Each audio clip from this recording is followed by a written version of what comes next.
சேவா பாரதி தொண்டு நிறுவனம் மற்றும் நாகர்கோவில் மாநகராட்சியின் தேசிய நகர்ப்புற வாழ்வாதார இயக்கம் இணைந்து நடத்தும் பாரதத்தின் தலை சிறந்த ஆதரவற்றோர் இல்லம் அபய கேந்திரம்.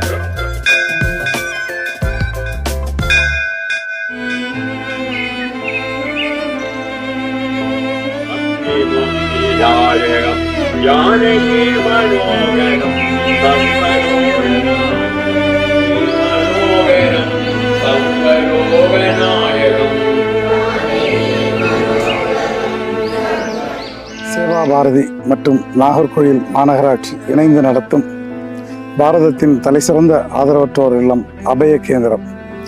இது வீடு இல்லாத நமது உறவுகளுக்கான உறைவிடம்.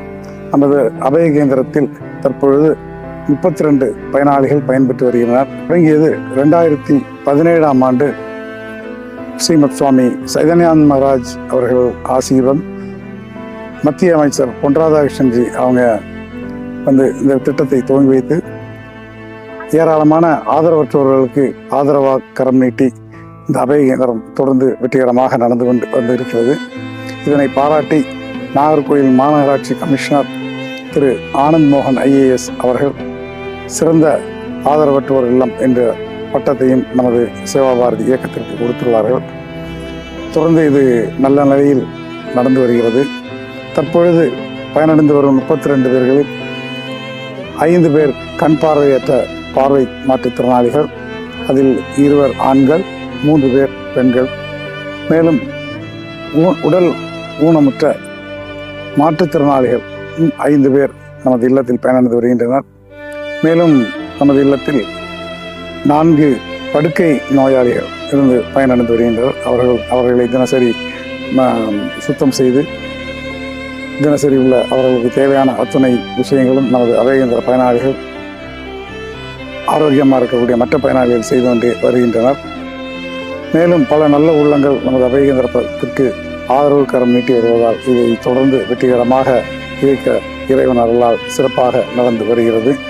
அன்பு நடமாடும் கலை கூடமே, ஆசை மழை மேகமே, கண்ணில் விளையாடும் எழில் வண்ணமே, கன்னி தமிழ் மந்தமே, வெள்ளலை கடலாடும் பொன்னோடமே, விளக்கின் ஒளி வெள்ளமே, செல்லும் இடம் தோறும் புகழ் சேர்க்கும் மனமே, மன்னர் குல தங்கமே, அன்று கவிவேந்தன் பொழுது.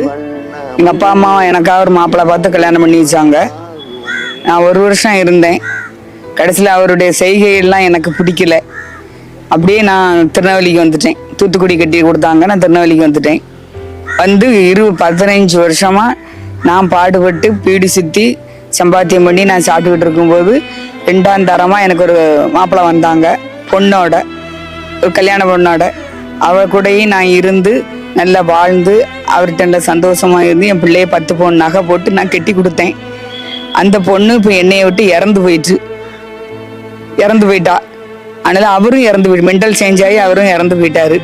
கொஞ்ச நாள் கழிச்சு அப்பவும் நான் வீடு சுற்றி சம்பாத்தியம் பண்ணி நல்லா சாப்பிட்டுக்கிட்டு தான் இருந்தேன். இந்த 2 கால் விளங்காமல் போனோடனே நீங்கள் உங்கள் அக்கா அந்த அக்கா வீட்டுக்கு போ, இந்த அக்கா வீட்டுக்கு போன்னு சொல்லி எல்லாரும் என்னை விரட்டி அடிக்க ஆரம்பிச்சிட்டாங்க. அதனால நான் ரொம்ப தவந்து ரொம்ப கஷ்டப்பட்டு இருக்கும்போது இங்கே தக்கலையில் எங்கள் பெரியக்கா மகன் இருக்கான் தக்கலையில், அவன் தான் என்னையை கொண்டு வந்து சார்கிட்ட கொண்டு ஒப்படைச்சு கடைசி வரைக்கும் எங்கள் சித்தியை பார்த்துக்கிடுங்க அப்படின்னு சொல்லி என்னை கூட்டி கொண்டு வச்சுட்டு போயிட்டான். நான் படாத கஷ்டம் இல்லை. நான் நல்லபடியாக இருக்கும்போது எல்லாரும் என்னை வச்சு நல்லா யூஸ் பண்ணிட்டாங்க. அந்த வேலை பாரு, இந்த வேலை பாருன்னு. கடைசியில் அனாதைங்கிற பட்டம் கொடுத்து என்னை இங்கே கொண்டு வச்சுட்டாங்க. எனக்கு இப்போ எந்த குறையும் இல்லை, நான் சந்தோஷமா இருக்கேன். சாரு எனக்கு நல்ல சாப்பாடு போடுறாரு, நல்லா பார்க்காங்க.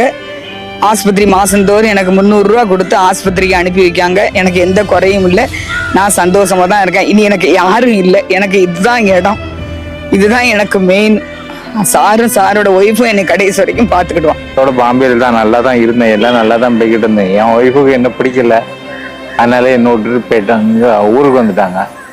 நான் அதனால குடிக்க அடிமையாகி குடிச்சு வாதம் வந்து கை காலெல்லாம் இப்படி போயிட்டு கை காலெல்லாம் இப்படி ஆயிடுச்சு. வேற என்ன, இப்போ இங்கே என் தம்பி கொண்டு என்ன எங்கே தெரிஞ்சு இங்கே தம்பி கொண்டு விட்டான். இப்போ இங்கே இருந்துக்கிட்டு இருக்கேன். கை சரியாயிட்டுனா திரும்ப வேலை செய்யலான்னு ஒரு இதில் இருக்கேன். அவ்வளோதான், நான் என்னோட இதே அவ்வளோதான், லிஸ்டே அவ்வளோதான். வேற ஒன்றும் சொல்றதுக்கு இல்லை. இது சரியாகணும்னு மட்டும் கடவுளை வேண்டிக்கிட்டு இருக்கேன். சரியாயிட்டுனா திரும்பியும் டெய்லர் தொழில திரும்ப செய்வேன். டெய்லர் தொழில் தான் செய்துக்கிட்டு இருக்கு. என்னோட ஃபேமிலி என்னோட வந்து சேரணும்னு இறைவனை வேண்டிக் கொள்கிறேன். என் பேர் லீலா. நான் இப்படி ஆஸ்பத்திரியில் ஒரு மாதம் இருந்தேன். இருந்து என்னை பார்க்கறதுக்கு யாருன்றத கொண்டு நான் ஃபோன் பண்ணிகிட்டே இருந்தேன். எனக்கு யாரும் ஃபோன் பண்ண கூப்பிடல, என்ன கூப்பிட இல்லை. என்னை ஆம்புலன்ஸுங்க இங்கே கொண்டு ஆஸ்பத்திரியில் போட்டது. நான் விழுந்துட்டேன்னு என்னை கொண்டு போட்டது ஆம்புலன்ஸு. அதில் இருந்து ஒரு மாதம் அடுத்த ஆள் தான், என்கிட்ட பைசா கூட இல்லாமல் அடுத்த ஆள் தான் என்னை வச்சு பார்த்தா. காப்பி வாங்கி தரவும் சாப்பாடு வாங்கி தரவும் இல்லை, அடுத்த ஆள் தான் பார்த்தா.